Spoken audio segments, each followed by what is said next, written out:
Muito obrigado, irmão Clemilson. Uma alegria, irmãos, poder compartilhar com vocês essa manhã a palavra de Deus. Nós estamos em meio à série de mensagens Famílias Imperfeitas. E hoje nós vamos estudar o tema Pais Perdidos, Filhos Distantes. E eu te convido a abrir a palavra de Deus inicialmente no texto do segundo livro de Samuel, capítulo 11, verso 1. Segundo livro de Samuel, capítulo 11, verso 1. Se você puder, mantenha a sua Bíblia aberta, porque nós vamos tratar de alguns versos neste livro da palavra de Deus. Diz assim o texto: Decorrido um ano no tempo em que os reis costumam sair para a guerra, enviou Davi a Joabe e seus servos com ele, e a todo Israel, que destruíram os filhos de Amon e sitiaram Rabá. Porém, Davi ficou em Jerusalém. Pai, nós te agradecemos pela tua palavra. E nós suplicamos agora, Pai, uma graça especial para que ela possa falar ao nosso coração. Que o teu Espírito possa nos orientar nessa manhã, Senhor. Ó Pai, põe guarda nos meus lábios, de maneira que aquilo que eu fale seja de fato aquilo que o Senhor quer para a tua igreja nessa manhã. No nome de Jesus, amém. Irmãos, os piores dias de Davi começaram com uma atitude aparentemente simples. O texto nos diz que no tempo em que os reis costumavam sair para a guerra, Davi ficou em Jerusalém. No tempo de sair, Davi ficou. No tempo de guerrear, Davi, meus irmãos, se acomodou. Ele enviou Joabe e seus servos para a batalha. Porém, ele ficou em Jerusalém. Davi foi certamente o maior rei de Israel. Foi um grande guerreiro. Como rei, ele inaugurou um novo tempo de vitórias em Israel. Como guerreiro e estrategista, abandonou o estilo defensivo dos juízes e até mesmo do rei Saul, o antigo rei. E Davi partiu para uma estratégia arrojada contra os seus vizinhos inimigos. Era um rei vitorioso, ousado, corajoso, irmãos, leal, e também servia a Deus e a sua pátria. Davi se livrou dos problemas dos filisteus que incomodavam o povo de Israel por muitos anos. Diz a palavra de Deus que ele submeteu os amonitas, venceu os arameus, foi escolhido e vocacionado por Deus e se tornou o rei, certamente, mais importante da história de Israel. Foi ele também que planejou, inclusive, a construção do templo que seu filho Salomão veio depois a concluir. Além do mais, Davi era um habilidoso artista, compositor de salmos, redistribuiu as atribuições dos levitas para as diversas funções do templo, deu atenção especial à música, à função dos músicos escolhidos para entoarem permanentemente louvor ao Senhor. Quantas qualidades neste homem de estatura pequena e cabelos ruivos. Era um grande guerreiro, mas também um grande artista. Era forte, corajoso, mas também sensível e profundo. Homem de prática, de ação, mas também de reflexão e de introspecção. Era um homem de oração e vida com Deus. Davi, meus irmãos, não tenhamos dúvida disso, era definitivamente um grande homem. Mas conquanto fosse ele um grande homem, com tantas qualidades e abençoado por Deus, Davi era também, como nós, sujeito ao pecado. E a palavra de Deus não esconde momentos em que grandes homens da história passaram por pecados, passaram por vales, para que nós, hoje, temamos e tremamos diante da nossa condição tão pequena e frágil. Meus irmãos, se grandes homens como Davi tropeçaram em algum momento, quanto mais nós devemos multiplicar a nossa vigilância. Graças a Deus que, conhecendo as nossas fraquezas, permitiu que histórias de grandes homens fossem registradas em sua palavra, para nosso exemplo, para alerta, para nossa atenção, para que cada um de nós possamos estar sempre em guarda, em vigia, vigilantes. Eu pergunto aos irmãos: qual de nós poderia se arrogar de ser chamado o homem segundo o coração de Deus? Pois foi assim que Deus chamou Davi. Portanto, ao tratarmos aqui nesta manhã dos deslizes deste homem de Deus, dos pecados de Davi, vejam bem, meus irmãos, nós devemos fazê-lo com muito temor, cuidado e humildade, usando o exemplo desse servo de Deus registrado nas Escrituras para nosso próprio ensino e crescimento espiritual. Davi, o grande rei de Israel, infelizmente se perdeu pelo conforto, pela acomodação, pela ausência. Em um momento central de sua vida, ele esteve perdido, se distraiu, meus irmãos, se acomodou. Talvez suas conquistas e vitórias o deixaram de certa forma anestesiado. A vivência talvez de um tempo de paz e tranquilidade aparentemente lhe roubou o coração. O texto que nós lemos diz que no tempo que os reis costumam sair para a guerra, Davi ficou em Jerusalém. Quando todos saíram, quando todos foram à batalha, Davi ficou em casa. Enquanto todos trabalhavam, Davi descansava. No tempo de ir à frente, de caminhar, Davi ficou. E a partir desta não ação de Davi, sua história muda drasticamente. A bênção, irmãos, dá lugar à maldição, a luz dá lugar às trevas, a glória se torna em ruína, o homem forte, firme, sensível à voz de Deus, vê seus ossos envelhecerem por causa do pecado, como ele mesmo relatou no Salmo 32, enquanto calei os meus pecados, envelheceram os meus ossos pelos meus constantes gemidos todo dia. No tempo em que os reis costumam sair para a guerra, Davi não saiu, Davi ficou, não se importou, não se preocupou, se ausentou, ficou em Jerusalém. Meus irmãos, Davi se perdeu. Ficar em casa quando seu povo foi para a guerra lhe custou muito caro. A partir desta atitude, ele pecou contra Deus, e diz a palavra que no período da tarde, enquanto ele passeava pelo terraço de sua casa, ele viu uma mulher formosa, bonita, tomando banho. Essa mulher se chamava Batseba. Davi, então, apaixonado por aquela mulher, faz com que ela venha até o palácio. Ele possui aquela mulher, se relaciona com ela. Aquela mulher engravida, mas aquela mulher era casada, e o seu esposo Urias estava na guerra. Davi, então, sem saber como resolver aquela situação, manda chamar Urias de volta. Urias vem, Davi lhe pergunta como estava a guerra, como está a batalha, e o despede para sua casa, na esperança de que ele, em contato com sua mulher, pudesse ali encobrir o pecado de Davi. Davi tinha a esperança de que aquele homem fosse para sua casa e o seu pecado fosse encoberto. Mas Urias, meus irmãos, era homem honrado. E veja o que ele disse a Davi. Segundo o livro de Samuel, capítulo 11, verso 11. Urias diz assim: a arca, Israel e Judá ficam em tendas. Joabe, meu senhor, e os servos de meu senhor estão acampados ao ar livre. E hei de eu entrar na minha casa para comer e beber e para me deitar com minha mulher? Tão certo como vives e como vive a tua alma, não farei tal coisa. Urias não volta para casa. Davi então arma um plano, escreve uma carta a Joabe, que era o seu comandante de guerra, e ordena que Urias seja posto na frente da maior força de batalha, e mais, ordena que ele fique sozinho, para que seja ferido e morra. Urias morre. Davi então manda trazer Batseba ao palácio e faz dela sua mulher. Porém, meus irmãos, a palavra de Deus, em 2 Samuel 11, 27, vai dizer o seguinte: isto que fez Davi foi mal aos olhos do Senhor. Davi cometeu adultério e também assassinato. E o resto da história se desdobra em uma sequência de erros e ausências. O pecado de Davi, meus irmãos, fez ele se perder. Deus envia então o profeta Natã para confrontá-lo. mas as consequências são desastrosas para a sua família.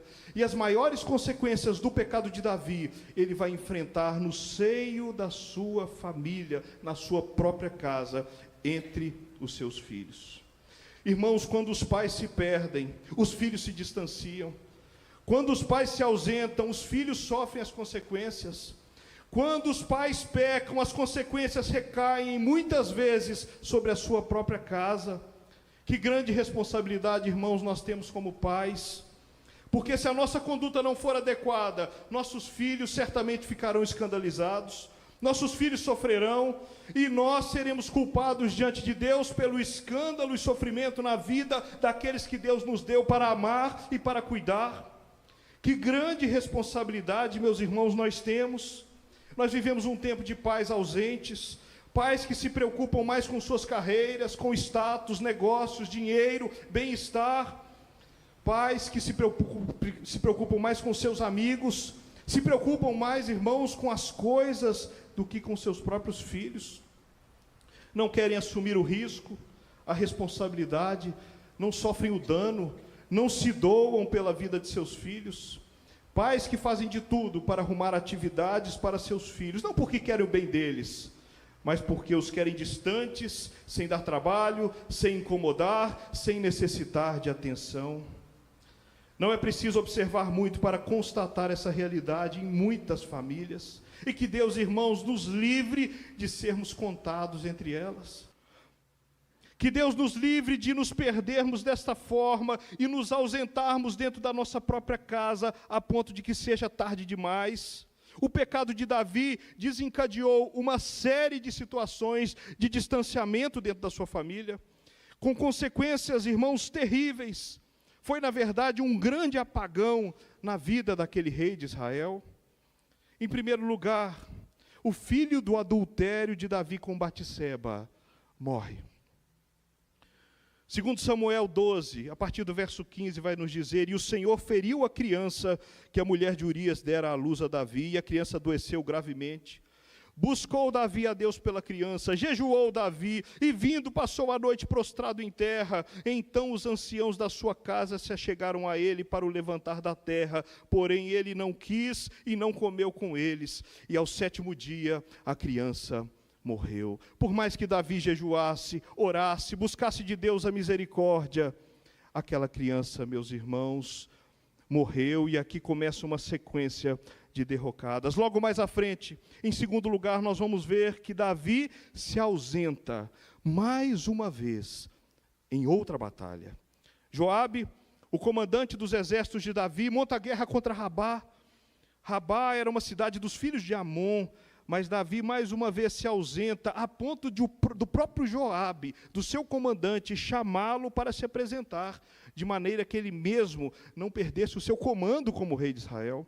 Veja o que diz o capítulo 12, a partir do verso 26. Entretanto, pelejou Joabe contra Rabá dos filhos de Amon e tomou a cidade real. Então mandou Joabe mensageiros a Davi e disse: pelejei contra Rabá e tomei a cidade das águas. Veja o que disse Joabe a Davi: ajunta, pois, agora o resto do povo e cerca a cidade e toma, para não suceder que, tomando-a eu, se aclame sobre ela o meu nome. Irmãos, Davi estava passivo diante daquela situação, e Joabe chama a atenção do rei. Mais uma vez, Davi delega responsabilidades militares que não deviam ser delegadas. E dessa vez, irmãos, com o risco até mesmo de perder a confiança do povo em sua autoridade. Mas, irmãos, o pior ainda estava por vir, porque Davi deixou de assumir responsabilidades intransferíveis, e aí foi mais sério, em sua própria família, especialmente em relação aos seus filhos. Quando nós trocamos as reais responsabilidades que temos, aquelas que são realmente nossas, por outros projetos e distrações, nós nos colocamos próximos à ruína. Aminon, filho de Davi, comete incesto. É o terceiro acontecimento. Aminon se apaixona pela própria irmã Tamar, filha de Davi. E ele então arma uma trama, se fingindo de doente, e quando Tamar vai servi-lo, ele toma Tamar, a humilha e a estupra. Tamar, meus irmãos, fica arrasada. Então seu irmão Absalão fica sabendo da história, vai até Tamar, consola Tamar e traz Tamar para sua casa. Leva Tamar para viver em sua casa. E o texto das Escrituras relata o seguinte sobre Tamar, após ser abusada pelo próprio irmão. Diz assim, a partir do verso 19 do capítulo 13: Então Tamar tomou cinza sobre a cabeça, rasgou a túnica talar de mangas compridas que trazia, pôs as mãos sobre a cabeça e se foi andando e clamando. Absalão, seu irmão, lhe disse: Esteve Aminon, teu irmão, contigo? Ora, pois, minha irmã, cala-te, é teu irmão. Não se angustie o teu coração por isso. Assim, diz o texto, ficou Tamar e esteve desolada em casa de Absalão, seu irmão. Absalão, outro filho de Davi, consola Tamar e a leva para sua casa. Mas Davi, o pai, apesar de ver os seus filhos nesta situação constrangedora, não toma nenhuma atitude. No verso 21 do capítulo 13, nós vamos ler: ouvindo o rei Davi todas estas coisas, muito se lhe acendeu a ira. Meus irmãos, Davi ficou irado, Davi ficou bravo, mas olha, ele não fez nada. Em quarto lugar, mais uma ausência de Davi. Ele se ausenta da festa de seus filhos. 2 anos se passaram desde o incesto de Aminon. 2 anos se passaram sem nenhuma atitude de Davi em relação a um filho estuprador e uma filha violentada. E tudo isso, meus irmãos, está ali, entalado no seio da família de Davi. Situações que não foram tratadas. Absalão, então, que havia acolhido Tamar, talvez ainda guardando no coração ódio, rancor, raiva, mágoas, organiza uma festa durante o período da tosquia. E veja o que Absalão faz: manda chamar Davi. Absalão manda chamar o pai e também os seus irmãos, e Davi, o pai, meus queridos irmãos, mais uma vez se ausenta e prefere não ir se encontrar com seus filhos. Davi talvez soubesse que haveria coisas a tratar, que haveria decisões a tomar, e ele mais uma vez se ausenta. Capítulo 13, verso 24, foi ter Absalão com o rei e disse: eis que teu servo faz a tosquia, peço que com o teu servo venham o rei e os seus servidores. O rei, porém, disse a Absalão: não, filho meu, não vamos todos juntos para não te sermos pesados. Instou com ele Absalão. Absalão insistiu com o pai, porém, diz o texto, ele não quis ir. Contudo, o abençoou. Davi abençoa seu filho, mas não vai com ele. Com certeza seria mais abençoadora a presença de Davi entre seus filhos do que a sua bênção distante, meus irmãos. Absalão não queria a bênção de seu pai. Na verdade, o que Absalão queria era a companhia, era a presença do pai. Mas Davi o abençoa e diz que não vai. Davi, como pai, talvez teria ali uma grande oportunidade para estar presente, se encontrar com seus filhos, tratar as coisas, orientá-los, aconselhá-los, quem sabe orar com eles, ajustar aquilo que precisava ser ajustado, ajustar aquelas questões, mas Davi, meus irmãos, não vai. E mais, além de não ir, permite a ida de Aminon, que violentou Tamar, porque Absalão, sabendo que o pai não vai, pede para que o pai deixe Aminon estar presente. Verso 26, então disse Absalão: se não queres ir, pelo menos deixa ir conosco Aminon, meu irmão. Porém o rei lhe disse: para que iria ele contigo? Davi ficou desconfiado. Para que iria ele contigo? Insistindo Absalão com ele, deixou ir com ele Aminon e todos os filhos do rei. Meus irmãos, o resultado já seria esperado. Absalão, na ausência do pai, mata Aminon para vingar sua irmã e foge. Em quinto lugar, Davi, mais uma vez, se ausenta. Davi não confronta Absalão. Ao saber da notícia, Davi chorou copiosamente, é o que a palavra nos diz, juntamente com seus outros filhos. A palavra diz que Davi pranteava seu filho Aminon todos os dias, mas conquanto chorasse, se entristecesse, Davi não resolveu a questão em relação ao filho que assassinara o próprio irmão. Agora, meus irmãos, já temos em uma mesma família um estupro incestuoso, uma filha com a história arruinada, um assassinato entre irmãos. Absalão foge e Davi desiste de ir atrás dele. Passa panos quentes mais uma vez.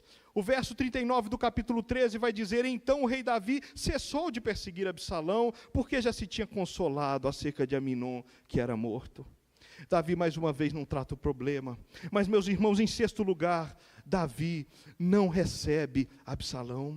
Mais 3 anos se passam, e Joabe, aquele chefe da guarda de Davi, percebendo que o coração do rei já estava mais tranquilo com relação a Absalão, intermedia um encontro entre eles. Joabe então vai a Jesur, onde Absalão estava, e traz Absalão até Jerusalém. Mas quando Absalão chega, Davi não o recebe. Capítulo 14, verso 23, levantou-se Joabe, foi a Jesur e trouxe Absalão a Jerusalém. Disse o rei: torne para a sua casa e não veja a minha face.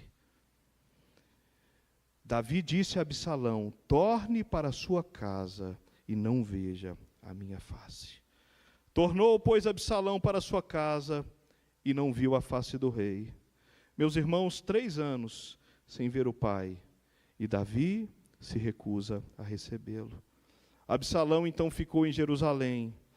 Mais 2 anos se passam, e Absalão então começa a não suportar a indiferença do pai. E ele então procura novamente a Joabe. Joabe dessa vez não atende a Absalão. Então Absalão ali já comido de anseios por ver a face de Davi, põe fogo nos campos de Joabe para chamar a atenção e conseguir uma audiência com o próprio pai. E Joabe então vai até ele, depois de ver a sua eira arruinada pelo fogo. Joabe resolve ir até Absalão, e o texto nos diz o seguinte, capítulo 14, verso 31, então Joabe se levantou e foi à casa de Absalão e lhe disse: por que meteram fogo os teus servos no pedaço de campo que é meu? Respondeu Absalão a Joabe: mandei chamar-te dizendo, vem cá, para que te envie ao rei a dizer-lhe, para que vim de Jesur? Melhor me fora estar lá ainda. Agora, pois, quero ver a face do rei. Se há em mim alguma culpa, que me mate. Joabe, então, convence Davi a receber o filho Absalão. E, em 7º lugar, Davi recebe o filho, mas Davi o ignora. Chamou o rei Absalão, capítulo 14, 33, e este se lhe apresentou e inclinou-se sobre o rosto em terra diante do rei. O rei beijou a Absalão. Irmãos, 5 anos de distância, e Davi mais uma vez se ausenta, parece não fazer caso, recebe seu filho, apenas o beija e o despede. Absalão, meus irmãos, provavelmente desejava ser sacudido pelo pai, desejava ouvir o pai dizer: meu filho, o que você está fazendo? Absalão já tinha anseios terríveis dentro dele. Ele queria, de repente, ouvir uma palavra de disciplina, ou quem sabe até conseguir um abraço do próprio pai, e o pai o beija e não diz nada, o despede. Talvez Absalão estivesse com o coração cheio de remorso e culpa, e por isso ele desejava ver a face de Davi de qualquer maneira, meus irmãos. Vocês se lembram o que ele disse? No verso 32 do capítulo 14, olha o que disse Absalão: agora, pois, quero ver a face do rei. Se há em mim alguma culpa, que me mate. Absalão preferia morrer a continuar sendo ignorado pelo pai. Meus irmãos, não há nada pior do que ser ignorado. E Davi preferiu ignorar o próprio filho a assumir a responsabilidade por sua família e tratar as questões como deveriam ser tratadas. A partir daí, meus irmãos, a palavra de Deus vai nos mostrar no capítulo 15, que imediatamente, Absalão sai da presença do rei e organiza uma sedição para matar o próprio pai e tirá-lo do trono. Absalão não suportou a injustiça e indiferença do pai, que não foi capaz de tratá-lo e discipliná-lo como merecia. E aquela conspiração de Absalão cresceu de tal forma que Davi precisou fugir do palácio, junto com outros, com a sua corte com ele. E Davi, diz a palavra, que precisou sair às pressas.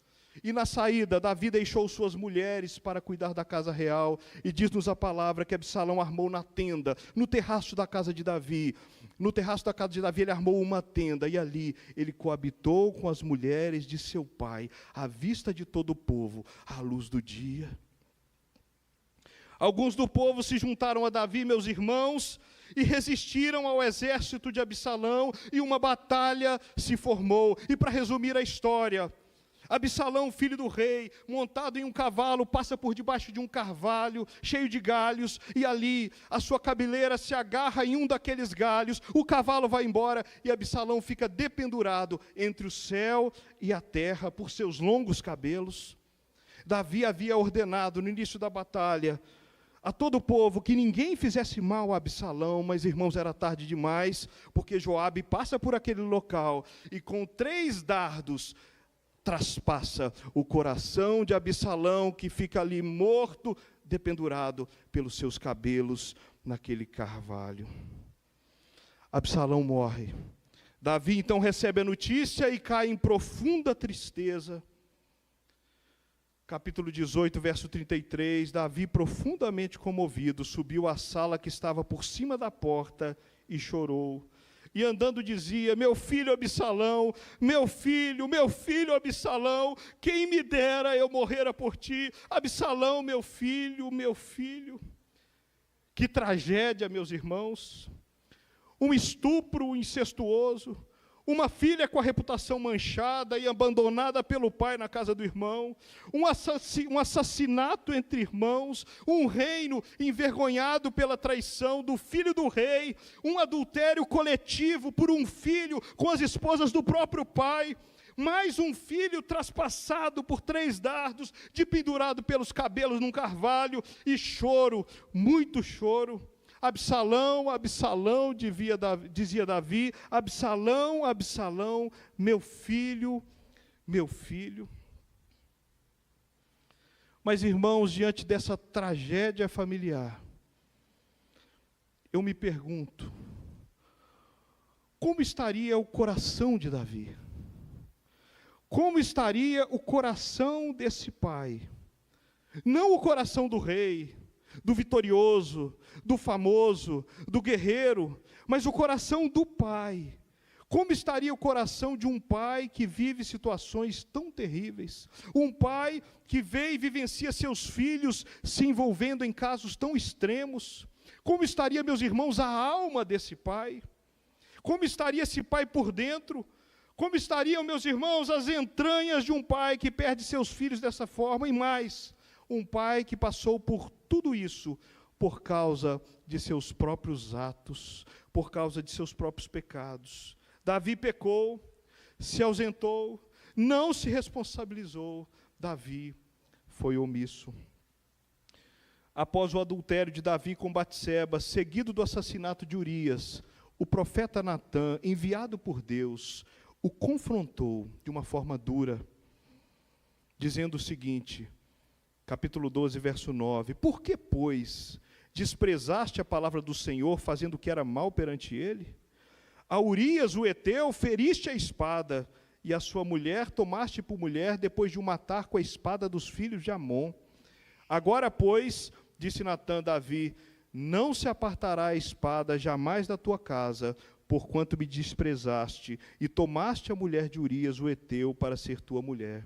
Assim diz o Senhor, eis que da tua própria casa suscitarei o mal sobre ti, e tomarei tuas mulheres à tua própria vista, e as darei ao teu próximo, o qual se deitará com elas em plena luz desse sol, porque tu fizeste oculto, mas eu farei isto perante todo Israel e perante o sol.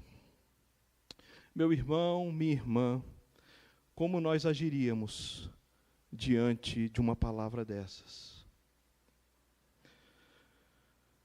Como você agiria diante de um veredito como este? Meus queridos, isso não está distante de nós, meus irmãos. Nós não somos melhores do que Davi. Se não chegamos a esse ponto, é pela misericórdia e pela bondade de Deus. Mas a resposta de Davi é impressionante e me chama a atenção. No verso 13 do capítulo 12, Davi disse o seguinte: então disse Davi a Natã, simplesmente, pequei contra o Senhor. Irmãos, quando olho para a minha vida, para os meus pecados, quantas justificativas, quantas desculpas. Como Adão, culpamos Eva, como Eva, culpamos a serpente, achamos motivos, culpados, desculpas, e ainda, meus irmãos, reclamamos com Deus. Davi não foi como Adão e não é como nós somos muitas vezes. Apesar de tudo, Davi reconheceu o seu pecado. E a resposta de Natã foi a seguinte, no verso 13 do capítulo 12: também o Senhor te perdoou o teu pecado, não morrerás. Meus irmãos, tudo caiu à volta de Davi. Mas Davi ficou de pé. As consequências chegaram na vida de Davi de forma terrível.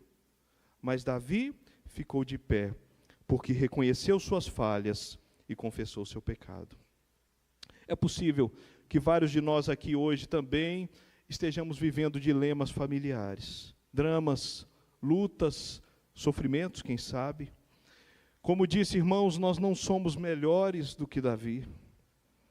E se Davi transferiu responsabilidades intransferíveis, se Davi, meus irmãos, preferiu o conforto, se Davi foi capaz de dar lugar à cobiça, se Davi consumou o pecado, se ele se distanciou dos seus filhos, se ele não tomou iniciativas necessárias, se ele enfrentou tristes consequências em sua própria família, quanto mais nós não corremos o risco de cairmos pelos mesmos motivos.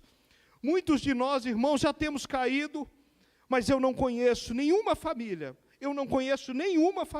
que viveu a tragédia que viveu a família de Davi. Deus tem nos tratado com muita misericórdia, meus irmãos. Nosso Deus é Deus zeloso e não passará panos quentes em nossos pecados. Lembrem-se que Moisés, por causa de uma desobediência, não entrou na terra prometida depois de 40 anos. E a palavra diz que Moisés suplicou, que Moisés pediu, que Moisés implorou. Meus irmãos, tudo que Moisés passou, libertando o povo do Egito, 40 anos no deserto, quanta luta, suportando aquele povo que murmurava. E aí, na hora de entrar na terra prometida, Moisés desobedece e Deus diz: olha, você não vai entrar. E Moisés insiste e Deus diz: basta, não me fales mais nisto. Essa foi a palavra de Deus. Deus não vai ignorar os nossos pecados, mas a palavra nos diz também que Deus não rejeita o coração contrito, quebrantado e compungido. Salmos 51:17 vai nos lembrar que sacrifícios agradáveis a Deus são o espírito quebrantado, coração compungido e contrito, não o desprezarás, ó Deus. A tradução desse verbo aqui, compungido, é destroçado, destruído, esmagado. Eu imagino que o coração de Davi estava dessa forma. Eu não conheço, meu irmão, minha irmã, sua vida, especialmente sua vida familiar. Não conheço sua relação com seus filhos, sua esposa, seus pais, seus irmãos, sua casa. Mas se alguns de nós vivemos dramas familiares, cometemos erros, nos distraímos, deixamos passar algo, se alguns de nós perdemos oportunidades, hoje, meus irmãos, certamente não é dia de nós fugirmos das consequências, nem de procurar culpados, mas é dia de fazermos como Davi e dizermos juntos: pequei contra o Senhor. Que hoje, meus irmãos, todos nós possamos dizer a uma voz: pecamos contra o Senhor, pecamos contra o Senhor. Dessa forma, com a misericórdia de Deus, quem sabe Ele não nos aliviará as dores? Meu desejo e oração nesta manhã é que os corações dos pais sejam convertidos aos corações dos filhos, e os corações dos filhos sejam convertidos aos corações dos pais, como disse o profeta Malaquias. Como, meus irmãos, precisamos viver um tempo dessa conversão mútua. Mas eu preciso terminar. E eu quero dizer para terminar que Davi foi alvo da graça de Deus. Davi, meus irmãos, ainda é lembrado como o mais importante rei da história de Israel. Davi foi parte, meus irmãos, da descendência de Jesus. E vejam mais, Jesus, o nosso Salvador, foi chamado de o filho de Davi. E ainda, o próprio Deus disse o seguinte sobre ele. Atos 13, 22. Achei Davi, filho de Jessé, homem segundo o meu coração. Eu e você também, independentemente do que estejamos vivendo, podemos experimentar hoje, meus irmãos, a graça de Deus sobre nós. E que ao recebermos a graça de Deus, que Ele dispensa de forma tão bondosa, que nós sejamos cuidadosos, não nos percamos mais, não nos ausentemos mais, não sejamos mais distraídos, para que nossos filhos e nossas filhas e nossas famílias não se distanciem por nossa culpa e se percam também. Que Deus tenha misericórdia de nós nessa manhã e derrame sobre nós a sua graça bendita. Vamos orar. Pai, nós te agradecemos, porque o Senhor não esconde as coisas na tua palavra. Nós te agradecemos porque a tua palavra é clara, aberta, para que não haja desculpa em nós, Senhor, para que nós possamos entendê-la de forma real e verdadeira. Nós te agradecemos, Pai, porque o exemplo de homens do Senhor do passado nos alerta hoje, Pai, a vivermos uma vida que te agrada. E nós queremos colocar diante do Senhor cada um dos nossos irmãos aqui nesta manhã. O Senhor conhece as famílias de cada um deles. O Senhor conhece as lutas, os sofrimentos, as dificuldades, aquilo que eles estão passando. E, Pai, nós queremos suplicar sobre nós a tua graça nessa manhã. Para que, como Davi, apesar das dificuldades, nós experimentemos, Senhor, a tua graça e o teu perdão benditos e permaneçamos de pé, Pai. E ainda sejamos olhados pelo Senhor como homens e mulheres que são teus filhos e te servem. Abençoa, Pai, cada família. Cuida de cada família. Cura, saura, restaura e livra-nos, Senhor, de sermos ausentes, distantes e de não nos responsabilizarmos por aquilo que o Senhor colocou diante de nós como responsabilidade solene, Pai. É a oração que fazemos no nome de Jesus. Amém e amém.